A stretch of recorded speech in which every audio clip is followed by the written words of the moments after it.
Zer inspiratu zuen Saharako Gabiak Nidos del Sahara elkartea sortzera? Izan zen justu lan voluntario bat joan nintzenean Saharako kanpamentuetara, bai, Tindufen dauden kanpamentu Sahararretara joatean. Ni joan nintzen Bubixer proiektu edo proiektu eta elkartea. Bubixer elkarteren eskutik joan nintzen lan voluntario bat egitea, horko liburutegietan, eta maite mindu nintzen proiektuarekin. Bueltatu eta lagun batzuk engainatu nituen eta montatu genuen elkartea. Nor izan ziren elkartearen sortzaileak eta zer harreman dute Sahararen kausarekin?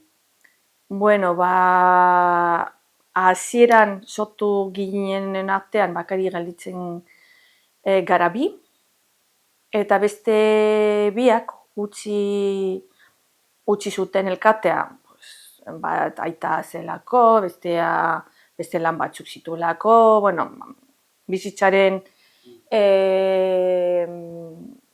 arrazoiengatik, eta gero beste pertsona batzuk sartu dira. Eta horiek bai dena den elkarten ez daude, baina jarraitzen dute Sahararen aldeko asanbladetan edo bileretan edo antolatzen beste ekintza batzuk. Zer izan dira elkartearen sorrera garaiko mugarri garrantzitsuena? Adibidez, aipa dezakegu.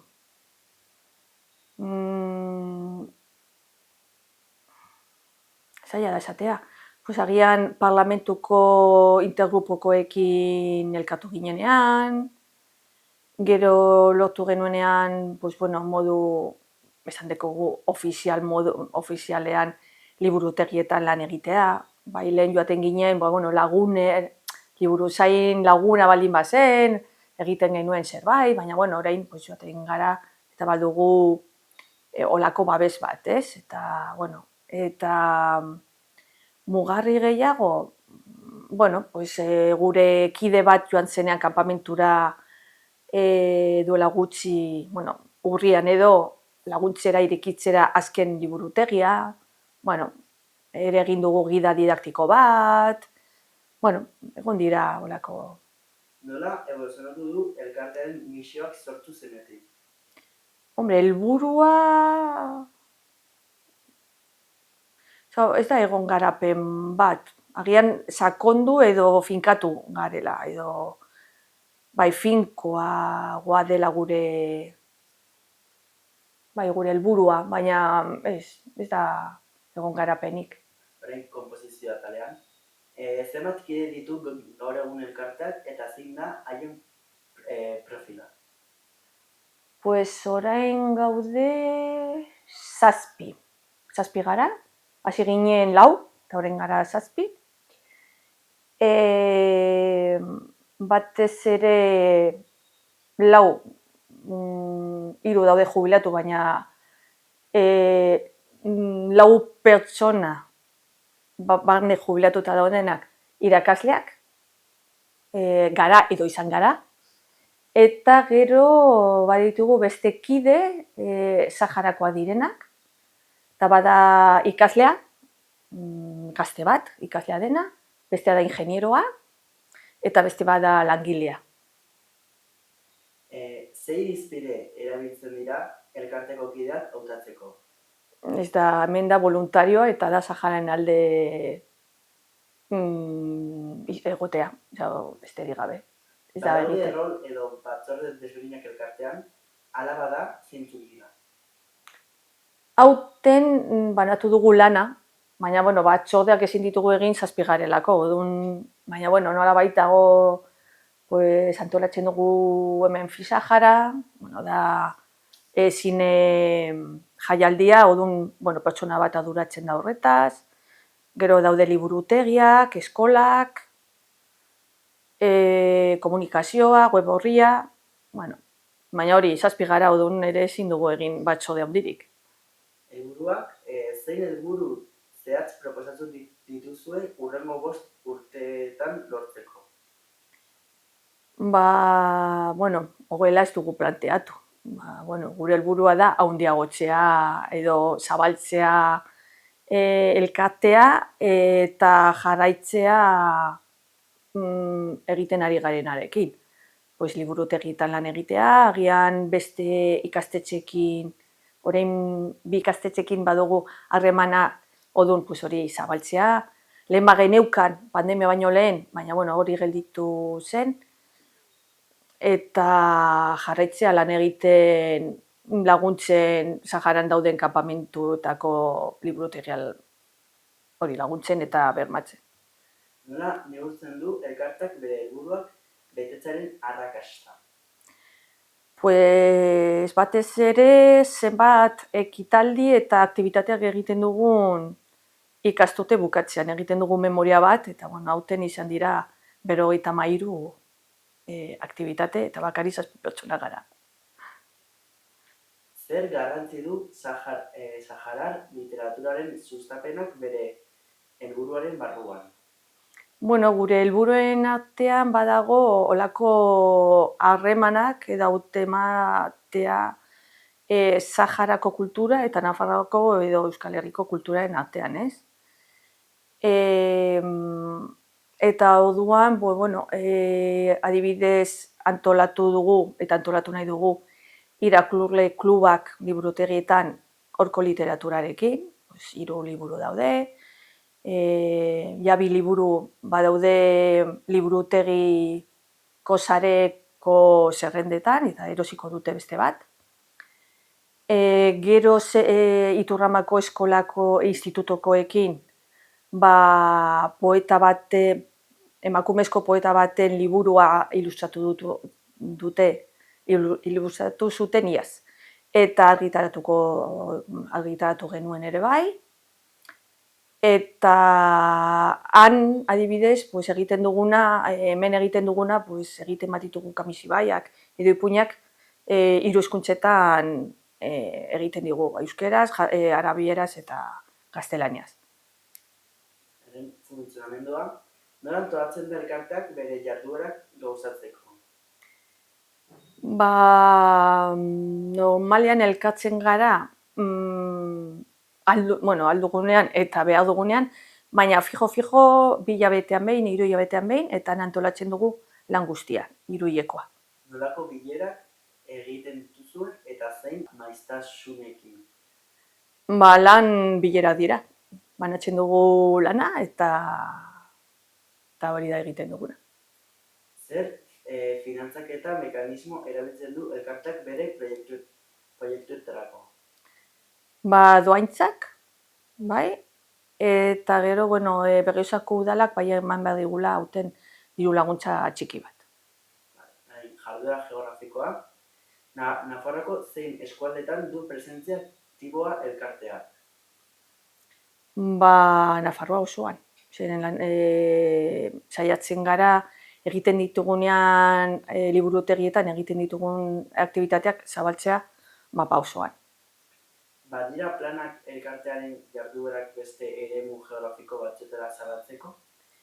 Barakaldako elkarte batekin baditugu harremanak, batzutan egin ditugu hitzaldiak edo olako aktibitate baten bat, Tolosakoekin ere egin ditugu, eta Gasteizen ere egin dugu. Ezaugarri bereziak, zer bereizten du Saharako kabiak Unidos del Sahara beste elkarte antzekoetatik? Guk gure helburua batez ere dira kulturalak.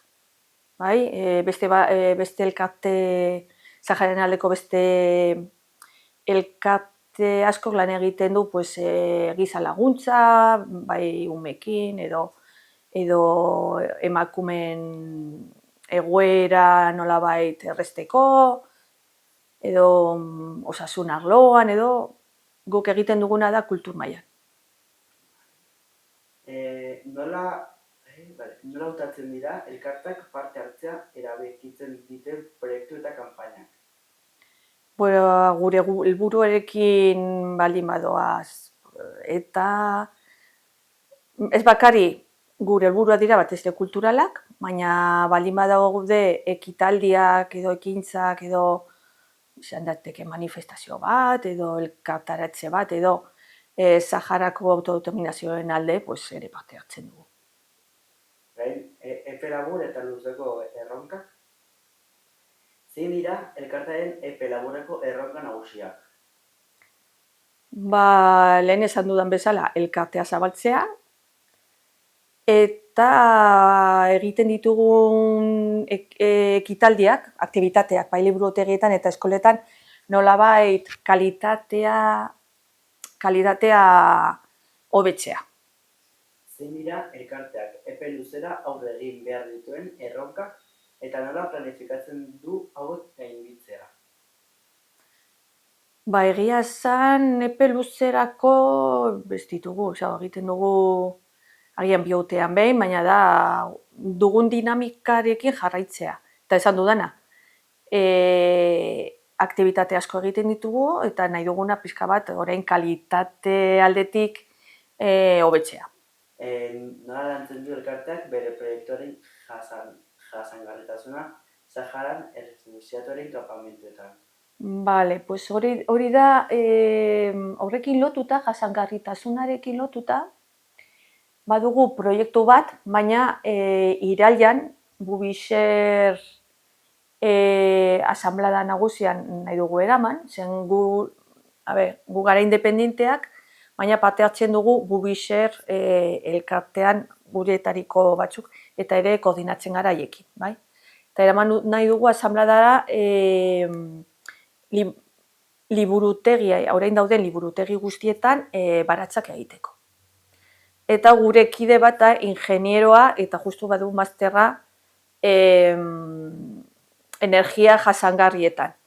Odun egin dituan etxe batzuk plastikozko botilekin, area eta plastikoa nahastuz ez barkatu, plastikozko botilekin eta area etxeak egiten ditu, ez? Eta metodologia hori erabili nahi dugu ere baratza batzuk egiteko. Zein da emakumeen parte hartzea elkartean eta bere proiektuetan? Gehienak emakumeak gara. Eta hasiera-hasieratik gehiengoa izan gara emakumeak. Badira emakumeen parte hartzea sustatzeko jarduera zehatzak elkartean eta errefuxiatuen kanpamentuetan? Gure arloa ez da kanpamentuetan emakumeen papera sustatzea edo, ez? Baina adibidez egia da dauden liburuzainen gehienak direla emakumeak, eta gure elkartean bai literatura landu nahi dugunean edo saiatzen gara emakumezko poetak edo idazleak ezagutaraztea hemen. Eta iaz adibidez, otsailaren 27 inguruan, aprobetxatuz otsailaren 27 emakumeen eguna, egin genuen ziklo bat liburutegi nagusian 3 emakumeen inguruan. Garatutako jarduerak. Zein kanpaina egin dira Saharar errefuxiatuen kanpamentuetako liburutegien egoera ezagutarazteko? Kanpainak baino egiten duguna da hilabetero liburutegi batean egiten dugu justu proiektua ezagutzeko. Egiten ditugu Kamisibaiak umentzako, ipun kontalariak, itxaldi bat, erakusketa bat, eta erakusketa horretan ikusten da zein den proiektuaren historia, eta aurten eskaintzen dugu ere irakurle kluba. Zer jarduera antolatzen dira Saharar kultura eta literatura sustatzeko? Esan dudana. Nola kudeatzen dira liburuak eta hezkuntza materialak eskuratzea, garraiatzea eta baratzea? Gai zaila da. lehen bazeuden ateratzen ziren Estatu Espainoletik karabana nahiko, orain gutxiago ateratzen dira, eta oso garesti ateratzen da liburuak ara bidaltzea. Bai? Odun badaude bi modu. Edo antzen bertan, badugu gestor moduko pertsona bat, dendatxo bat duena kanpamentuetan eta bera gestionatzen du liburuen eta materialen erosketa, gainera merkeago ateratzen da, Argelia. Edo aprobetxatzen da karabana bat, eta orduan bide batez eramaten da. Edo erosten dugunean bibliobus bat han ondatu delako, betetzen dira liburuz, itxuiten da noiz ateratzen den karabana bat, edo kontratatzen da gidari saharaguia eta eramaten ditu. Beste elkartekin harremana, zein beste elkartekin kolaboratzen du Saharako kabiak Nidos del Sahara elkarteak? Olako, adibidez, otsailaren 27an edo olako data garrantzitsua dagoenean, normalean denon artean saiatzen gara, elkarte guztien artean saiatzen gara, zebait egiten, zebait amankomuna. Zer jarduera bateratu egin dira beste elkartekin? Otsailaren 27an manifestazioa prestatu, edo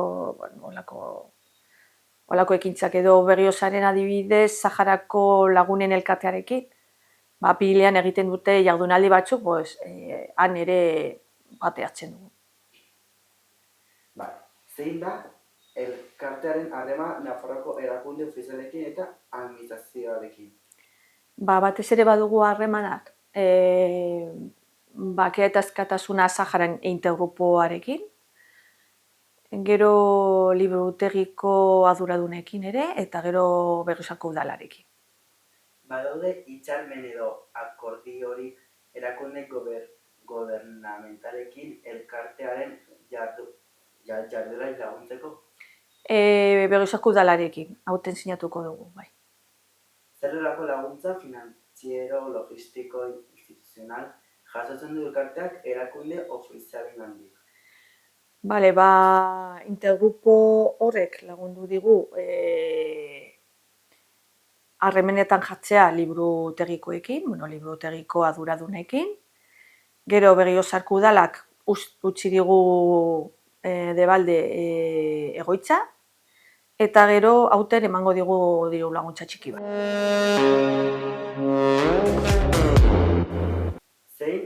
Zein estrategiak erabiltzen ditu elkarteak gazteen parte hartzea erakartzeko eta sustatzeko? Adibidez, institutuetan edo zenbait ikastetxeetan sartzen.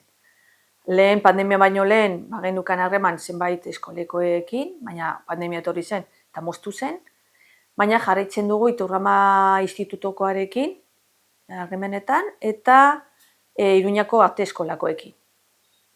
Balda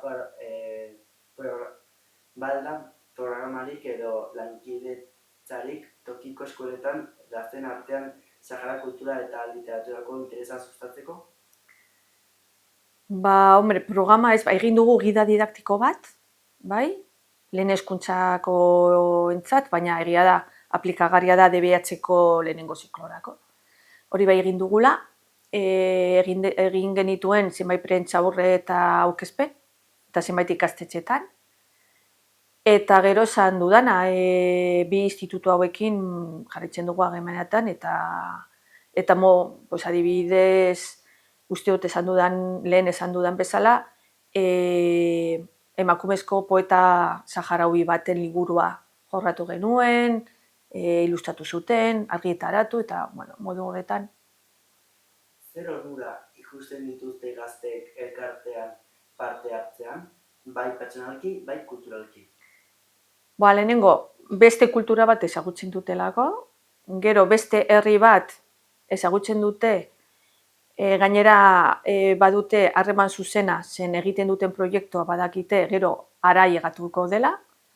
Adibidez, Iturrama institutokoek egin zituzten zenbait kamisi bai jakinda horko liburutegietara joango zela eta umeek irakurriko zituztela eta guk bidatzen ditugu argazkiak non ikusten diren, nola ari dira Kamisibaiak kontatzen, eta orduan, ikusten dute bere lana benetakoa dela, eta ez dela zerbait hipotetiko, balizkoa, ez, ikusten dute aigatzen dela, ez? Eta gero, ez dela karitatea.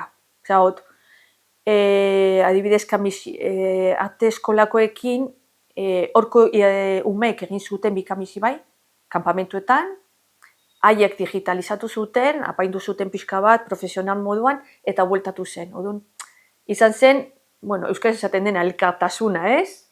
Elkarri lagundu zioten, ez? Zen arte eskolakoek behar zuten materiala, haiek jarraitzeko ikasten nola egiten zen hori, eta horkumek behar zuten material didaktikoa edo literaturakoa, hori ikasteko irakurtzen, edo gaztelania ikasteko, ez? Odun, esan elkarri laguntzeko, ez? Zer rol dute gazteak elkartearen zuzendaritza eta antolaketan, eta nola bultzatzen dira lidergo rolak hartzera? Gurean dena laua da. Ez dago jerarkiarik, ez dago... Agian estatutoetan bai jarri behar duzu, no den presidentea, no den idazkaria, no den... hori estatutuek eskatzen dutelako. Baina gero denok egiten dugu dena, eta agian bai badagoela idazkari bat norbaitek hartu behar duelako akta, agian badago koordinatzaile bat, baina dena da laua da. Hemen ez dago lidergorik edo, eta gure elkartean, esan dudan bezala, 3 pertsona daude jubilatua, baina gero beste 3 pertsona dira oso gazteak, eta ez dago jerarkiarik. Nola eragiten dute gazteen presentziak eta parte hartzeak taldearen dinamikan eta sormenetan?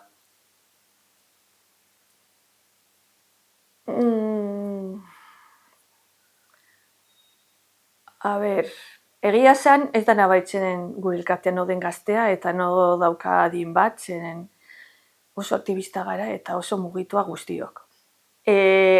Dauden gazteak ematen diguten ikuspegia da Saharauien ikuspegia. Zen, kasualitatez, edo ez kasualitatez, kasualitatez, ditugun kide gazteak dira Saharauiak. Odun, haiek ematen diguten da Saharauien ikuspegia, ez? Ez gazten ikuspegia. Zen ez da nabaritzen dinamikan. Egia zen, oso dinamikoa gara. Odun ez nabaritzen, zadut. Orain, hori, adinaren arabera ez da nabaritzen.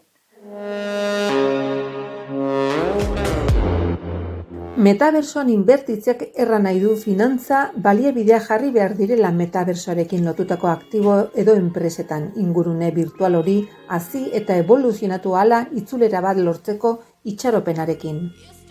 Hauek dira 6 forma nagusiak: enpresa teknologikoetan inbertitzea, kriptomonetak eta erlazionatutako tokenak erostea, lur virtualak eskuratzea, metabersoko enpresen akzioetan inbertitzea, tokens ez suntsikorra eta aktibo digitalak erostea, metabersoren startupetarako crowdfunding proiektuetan parte hartzea.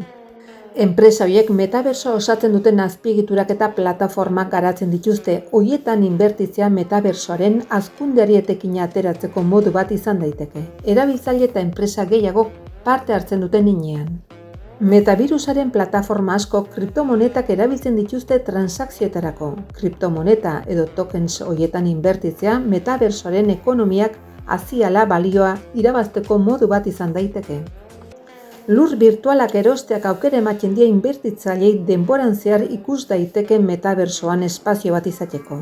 Jabeek espazio horiek garatu, alokatu eta etorkizunean garestiagoa soldu ditzakete. Metaviruserako plataformak eta teknologiak garatzen dituzten enpresen akzioetan inbertitzean, inbertitzailek enpresa horien hazkundeaz eta epeluzerako merkataritza arrakastaz balia daitezke. Tokens ez suntsikorrak aktibo digital paregabeak dira, hala nola artea, musika, lurrak eta gehiago. Aktibo horietan inbertitzea diversifikatzeko eta haien hazkundeaz eta balio potentzialaz baliatzeko modu bat izan daiteke. Honeri esker pertsonek metabersoan sortzen ari diren proiektuetan inberti dezakete, teknologia eta plataforma berriak garatzen ari diren Startupei lagunduz, inbertsio modu honek aukera paregabeak ematen ditzake hasieratik parte hartzeko. Arriskuen artean daude kriptomonetan lurrunkortasuna, erregulazio argirik eza, iruzur edo iruzurren potentziala eta metabersoaren etorkizunari buruzko ziurgabetasuna. Garrantzitsua da ondo ikertzea eta ulertzea inbertitu aurretik. Zein teknologia berri erabiltzen ari da Saharako Kajakin Bidoz del Sahara elkartea bere jarduerak hobetzeko eta koordinatzeko? Bueno, arte eskolako ikasleek eta irakasleek lagundu ziguten web orria sortzen, eta hori eraikitzen ari gara. Oinarri hori hartuta,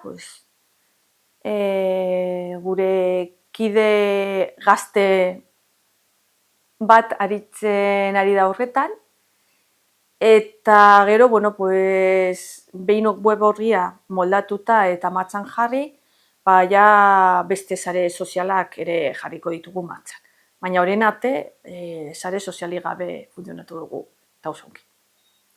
Erabiltzen aldu elkartek musika edo literatura digitalizatzeko softwarea bere kideen jarduera hobetzeko? Ez, gainera gure lan eremua da Saharako kanpamentuan, eta han wifia batxotan doa, beste batxotan ez, han ez du zentzurik olako tresnarik erabiltzea, han hoberena da analogikoa erabiltzea, ez du zentzurik han.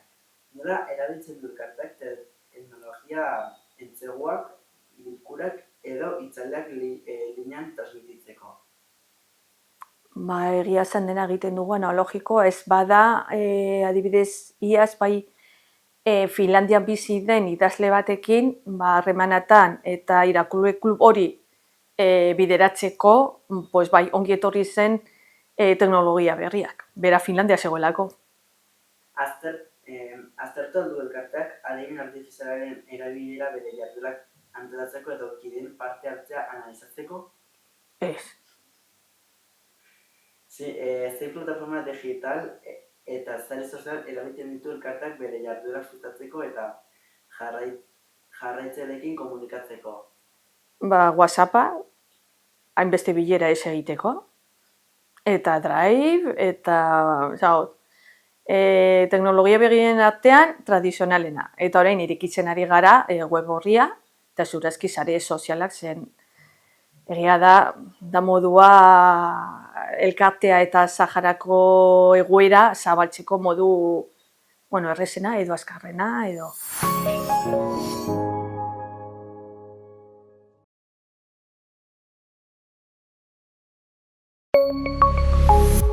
Gobierno de Navarra. Nafarroako gobernua.